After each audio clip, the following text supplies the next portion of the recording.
আসসালামু আলাইকুম রহমতুল্লাহি ওবরাকাত।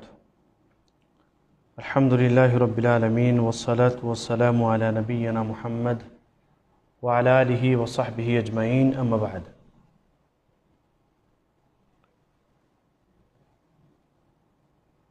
প্রিয় দিনী ভাই বোনেরা, আজকে আমরা একটি বিষয় সম্পর্কে আলোচনা করব। সেটি হচ্ছে কতটুকু নামাজ পেলে রাকাত পাওয়া যাবে বা রাকাত পাওয়া যায় বলে গণ্য হবে, যে সম্পর্কে আগেও হয়তো আপনারা শুনেছেন এবং ভিডিও দেখেছেন। আজকেও সংক্ষিপ্ত ইনশাআল্লাহ আপনাদের সামনে কিছুটা তুলে ধরব। এ সম্পর্কে ইমাম আলবানী রহমতুল্লাহ আলাইহির মত, এবং তিনি সেখানে একটি হাদিসও নিয়ে এসছেন ইরওয়াউল গালিলের মধ্যে, সেটাও আমরা এখানে আলোচনা করব।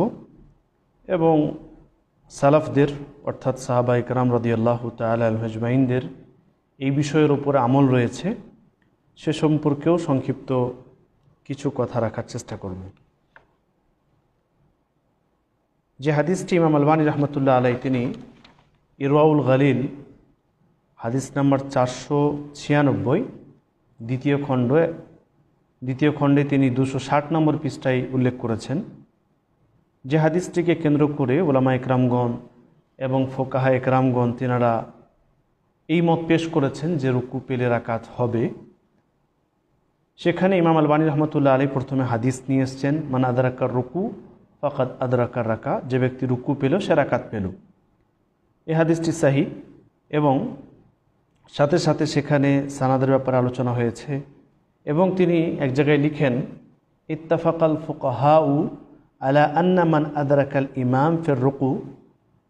এ বিষয়ে ইমামদের অর্থাৎ আইম্মায়ে আরবা তেনাদের মত হচ্ছে, তেনারা সবাই একমত যে ইমাম যদি রুকু অবস্থায় থাকে আর এই অবস্থায় কোনো মুসল্লি, কোনো মুক্তাদি যদি এসে পৌঁছে যায় এবং সে যদি রুকুতে শামিল হয়ে যায়, তাহলে সেই ব্যক্তির সেই রাকাতটি গণ্য হবে লিকাউলিন নবী সাল্লাল্লাহু আলাইহি ওয়াসাল্লাম, রাসূল সাল্লাল্লাহু আলাইহি ওয়াসাল্লামের এই কথা বা এই হাদিসের আলোকে।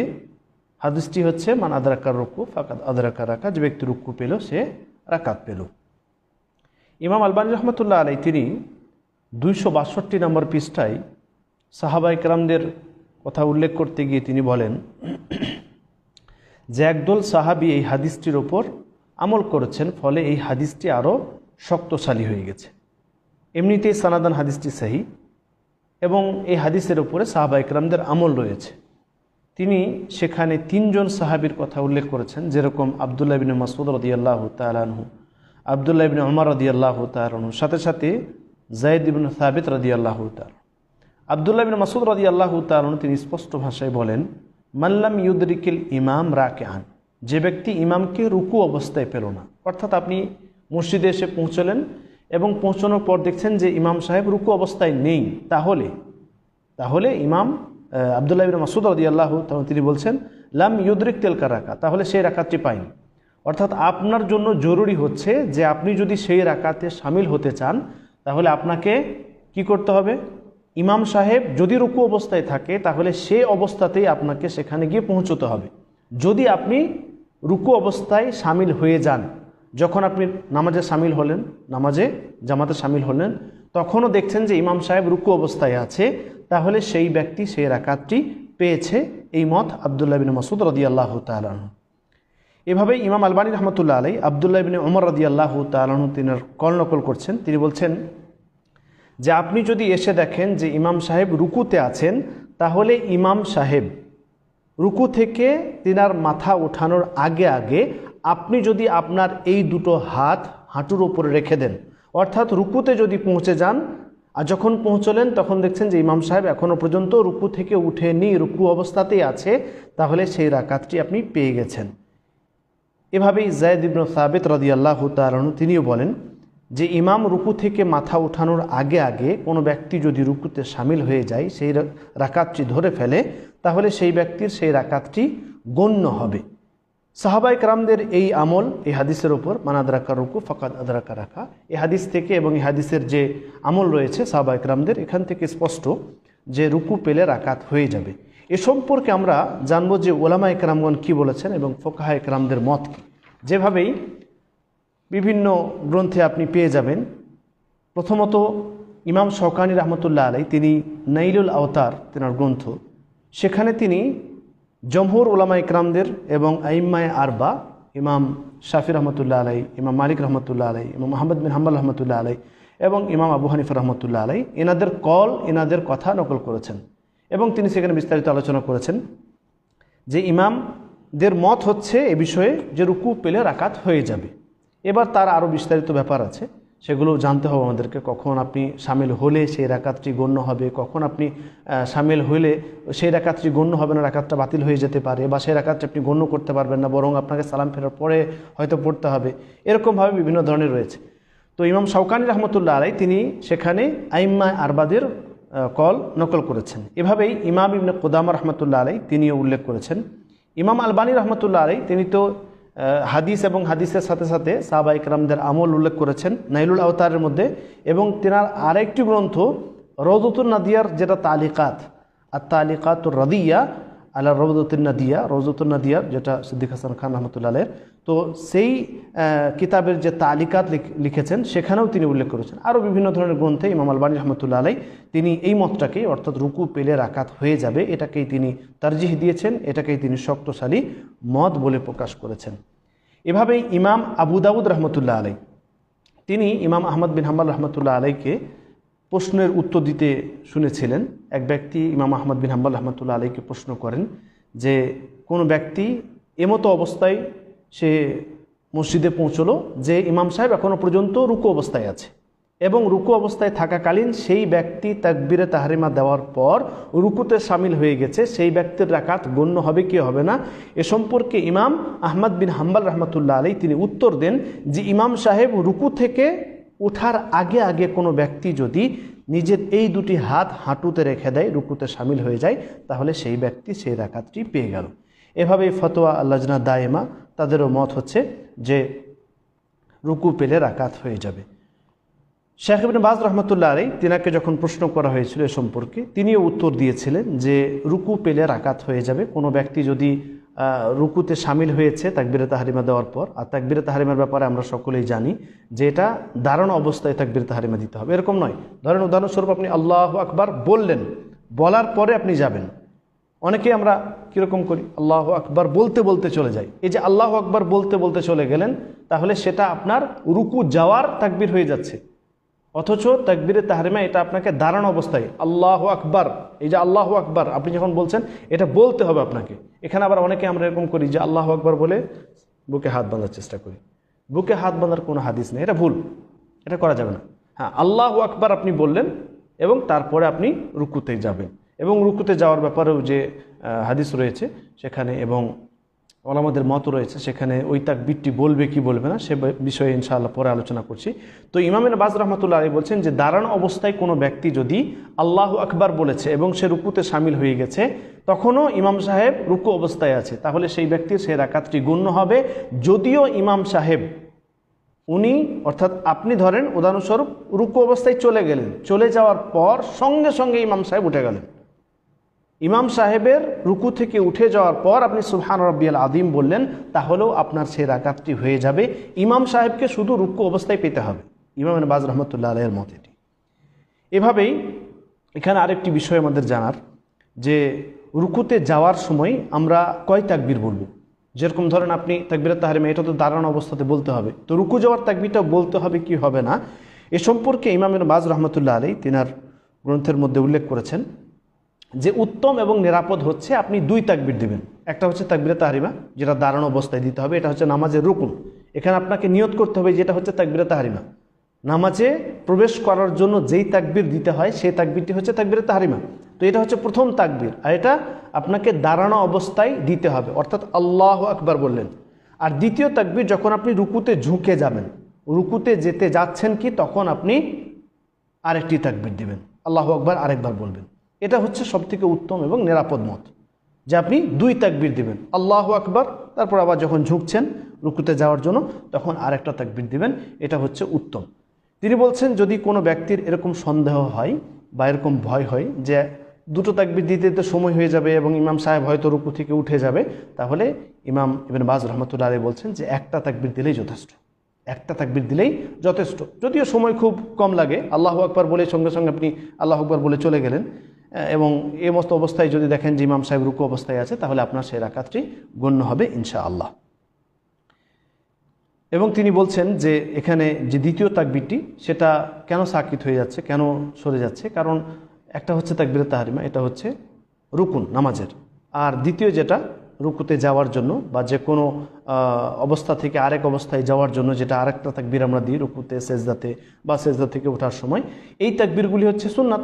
তো এই যে এইখানে তাকবীরটা, এই তাকবীরটা দূর হয়ে গেল, মানে দুটো ইবাদত যখন একটা জমা হয়ে গেছে এক জায়গায়, তখন আপনি শুধুমাত্র যেটা আসল বা যেটা শক্তিশালী সেটাকে আপনি করবেন, অর্থাৎ তাকবীরে তাহরিমা এটা হচ্ছে রুকুন। তো এই রুকুনটা আপনি শুধুমাত্র সেখানে বললেই যথেষ্ট হবে, আল্লাহু আ'লাম বিসওয়াব। এভাবেই রুকুতে আমরা যখন যাব, সেই যাওয়াটাতে অনেকে আমরা হয়তো যে ঝুঁকার কথাটা বললাম, যে অনেকে আমরা তাকবীরে তাহরিমা দিচ্ছি কিন্তু তাকবীরে তাহরিমা দেওয়ার সময় ঝুঁকে যাচ্ছি, আল্লাহু আকবার বলে একদম রুকুতে যাচ্ছি। এ সম্পর্কে ইমাম নববী রহমতুল্লাহ আলাইহি তেনার গ্রন্থ আল মাজমু, সেখানে তিনি উল্লেখ করেছেন যে কোনো ব্যক্তি যদি ইমাম সাহেবকে রুকু অবস্থায় পায়, তাহলে সে দাঁড়ানো অবস্থায় তাকবীরে তাহরিমা দিবে এবং তারপরে আবার রুকুর আর একটা তাকবীর দিবে, তারপরে সে ব্যক্তি রুকুতে শামিল হবে, তাহলে সেই ব্যক্তির সেই রাকাতটি গণ্য হবে। যদি কোনো ব্যক্তি তাকবীরে তাহরিমা দিচ্ছে এমতো অবস্থায় যে কিছুটা দাঁড়ানো অবস্থা আর কিছুটা ঝুঁকে যাওয়ার অবস্থা, অর্থাৎ তাকবীরে তাহরিমা সে দিচ্ছে কখন, আল্লাহু আকবার, এই যে আল্লাহু আকবার মানে বলতে বলতে কিছুটা সে দাঁড়ানো অবস্থায় আর কিছুটা ঝুঁকে যাওয়ার অবস্থায় বলছে। যদি এরকম করে তাহলে ফরজ নামাজের ব্যাপারে কোনো ইখতিলাফ নেই উলামা ইকরামদের, তার নামাজ শুদ্ধ হয়নি, তার নামাজ মুনাক্কিদ হয়নি, তার নামাজ ঠিক হয়নি এ বিষয়ে, অর্থাৎ ফরজ নামাজের বিষয়ে কোনো উলামাদের ইখতিলাফ নেই। আর তিনি বলছেন যে সুন্নত নামাজের ব্যাপারেও যদিও উলামাদের কল রয়েছে বিভিন্ন ধরনের, কিন্তু সহি এবং সঠিক মত হচ্ছে যে নফল এবং সুন্নত নামাজও তার সঠিক হয়নি। ফলে আমাদের উচিত যে আমরা যখন দেখব যে ইমাম সাহেব তিনি রুকু অবস্থায় আছেন, তো রুকু অবস্থায় থাকাকালীন আমরা দুই তাকবীর দিব এবং দুই তাকবীর দিয়ে রুকুতে শামিল হয়ে যাব। আর প্রথম তাকবীর যেটা তাকবীরে তাহরিমা, নামাজে প্রবেশ করার জন্য যে তাকবীর দিতে হয়, এই তাকবীরটি আমরা দাঁড়ানো অবস্থায় দিব, যখন ঝুঁকে যাব তখন নয়। যদি আপনি দাঁড়ানো অবস্থায় দিলেন এবং ঝুঁকে যেতে যেতে যদি দেখেন যে ইমাম সাহেব উঠে গেছে, তাহলে আপনার সে রাকাতটি হয়নি, সে রাকাতটি আপনি পাননি, কারণ ইমাম সাহেব মাথা উঠিয়ে দিয়েছেন রুকু থেকে।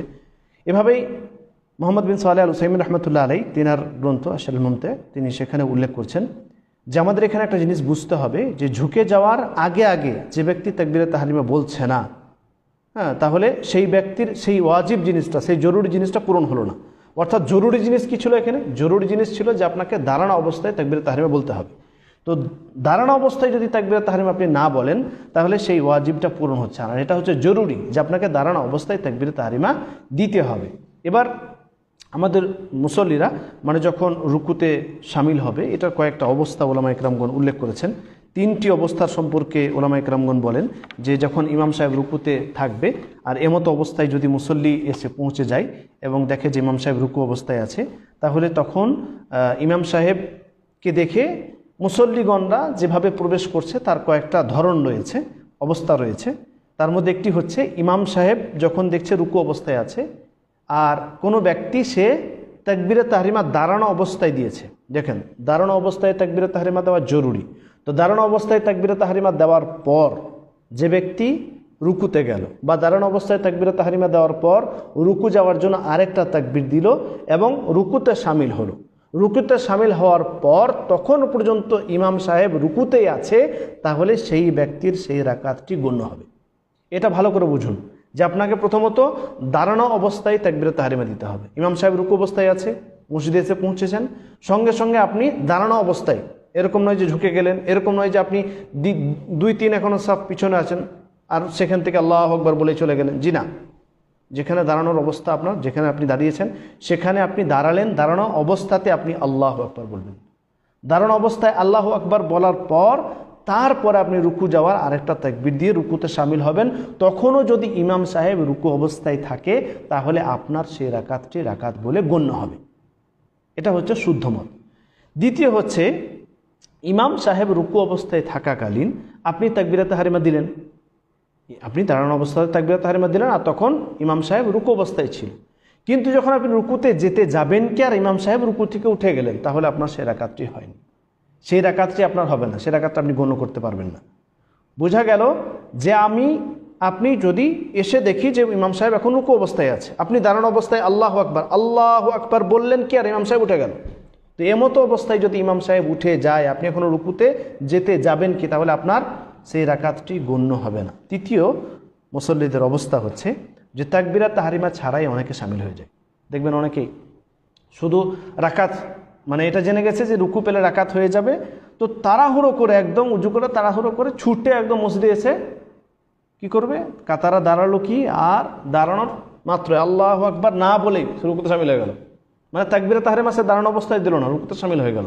এ সম্পর্কে ওলামায়ে কেরামগণ বলেন, যে ব্যক্তি সরাসরি রুকুতে শামিল হয়ে যায় তাকবীরাত তাহরিমা ছাড়াই, তাহলে সেই ব্যক্তির সেই নামাজটি বাতিল হয়ে যাবে। কারণ যে এরকম করেছে সেই ব্যক্তি রুকুন তার্ক করেছে, রুকুন ছেড়ে দিয়েছে। অর্থাৎ তাকবীরাত তাহরিমা এটা হচ্ছে নামাজের রুকুন, যেই রুকুনটা না করলে, অর্থাৎ নামাজের যে সমস্ত রুকুনগুলো আছে এগুলো না করলে নামাজ আপনার বাতিল হয়ে যাবে। তো তার মধ্যে একটা হচ্ছে তাকবীরাত তাহরিমা, তো এটা হচ্ছে রুকুন মিন আরকানিস সালাহ, নামাজের একটা রুকুন। তো এই রুকুন যদি আপনি ছেড়ে দিয়েছেন, রুকুন না বলে আপনি তাকবীরাত তাহরিমা না দিয়ে আপনি যদি রুকুতে শামিল হয়ে গেছেন, তাহলে আপনার সেই নামাজটি, সেই সালাতটি বাতিল হয়ে গেছে। ফলে আমাদের উচিত হচ্ছে যে আমরা যখন যাব তাড়াহুড়ো করে আসেন, এটাতে সমস্যা প্রথম কথা এমনিতেই মানা আছে, কারাহিয়াত আছে। তো আপনি স্থির অবস্থায় আছেন, যদি রাকাত পেয়ে যান আলহামদুলিল্লাহ, যদি না পান তাহলে আপনি সালাম ফেরার পরে পড়ে নেন, 1 রাকাত ছুটেছে বা 2 রাকাত ছুটেছে। তো আমাদেরকে দেখতে হবে যে আমরা রুকু পেলে রাকাত হয়ে যাবে এটা কখন, যখন আপনি দাঁড়ানো অবস্থায়, শর্তগুলো মনে রাখুন, দাঁড়ানো অবস্থায় তাকবীরাত তাহরিমা দিতে হবে। বিনা তাকবীরাত তাহরিমা দিয়ে আপনি যদি চলে যান তাহলে সেই নামাজটি আপনার বাতিল। দ্বিতীয় হচ্ছে দাঁড়ানো অবস্থায় আপনাকে তাকবীরাত তাহরিমা দিতে হবে, এটা জরুরি। এরকম নয় যে আপনি আল্লাহু আকবার বলে চলে গেলেন, জি না, আপনাকে দাঁড়ানো অবস্থায় আল্লাহু আকবার, তারপরে দ্বিতীয় আরেকটা তাকবীর দেওয়ার যদি সুযোগ পান তাহলে দ্বিতীয় আরেকটা তাকবীর দেন, যেটা উত্তম মত। তো দ্বিতীয় আরেকটা তাকবীর দিয়ে রুকুতে গেলেন, তখনও ইমাম সাহেব যদি রুকুতে থাকে তাহলে সে রাকাতটি আপনার গণ্য হবে। এটা মনে রাখতে হবে। প্রথম শর্ত কি, যে তাকবীরাত তাহরিমা আপনাকে বলতে হবে, না বলে চলে গেলে হবে না। দ্বিতীয় হচ্ছে দাঁড়ানো অবস্থায় বলতে হবে। তৃতীয় হচ্ছে ইমাম সাহেব, আপনি যখন রুকুতে গেলেন তখনও ইমাম সাহেব রুকু অবস্থায় আছে, তাহলে আপনি সে রাকাতটি রাকাত বলে গণ্য করতে পারবেন। যদি অন্য কোনো ধরন হয়ে যায় তাহলে সে রাকাতটি গণ্য হবে না। যেরকম ধরেন আপনি তাকবীরাত তাহরিমা দিলেন কিন্তু ইমাম সাহেব উঠে গেছে, বা ইমাম সাহেব এখনও পর্যন্ত তাকবীরাত তাহরিমা দেওয়ার আগ পর্যন্ত ইমাম সাহেব ছিল, কিন্তু আপনি রুকুতে ঝুঁকলেন কি আর ইমাম সাহেব উঠে গেছেন, আপনার ঝুঁকাই হলো না পুরো। ইমাম সাহেব রুকু অবস্থায় ছিল, এমতো অবস্থায় আপনার দুটো, এই যে ইমাম আহমদ বিন হাম্বল রহমতুল্লাহ আলাইহির মত এবং সাহাবাদের মত যেটা ছিল যে আপনার এই দুটো হাত হাঁটুতে চলে যাবে, হাঁটুতে চলে গেছে, আর চলে যাওয়ার পরও ইমাম সাহেব রুকু অবস্থায় আছে, তাহলে আপনার সেই রাকাতটি রাকাত বলে গণ্য হবে। যদি এরকম না হয় তাহলে আপনার সেই রাকাত বাতিল হয়ে যাবে, আপনি সেটি ধরতে পারবেন না। ফলে আমাদের উচিত হচ্ছে যে আমরা রুকু পেলে রাকাত হয়ে যাবে, এই মতটি শুধুমাত্র কখন, এই শর্তগুলো যদি আপনি দেখেন ইমাম সাহেব রুকু অবস্থায় আছে, তাহলে আপনি কি করবেন, দাঁড়ানো অবস্থায় তাকবীরাত তাহরিমা দিবেন, তারপরে আরেকটা তাকবীর যদি সম্ভব হয় তাহলে দেন, যদিও একটা তাকবীর দিলে যথেষ্ট, দ্বিতীয় তাকবীর দেওয়াটা উত্তম। তো দ্বিতীয় তাকবীর দিয়ে আপনি রুকুতে শামিল হয়ে যান। যদি ইমাম সাহেবকে দেখেন যে এখনও পর্যন্ত রুকু অবস্থায় আছে, তাহলে ইনশাআল্লাহ আপনার সেই রাকাতটি রাকাত বলে গণ্য হবে। আল্লাহু আ'লাম বিস-সাওয়াব।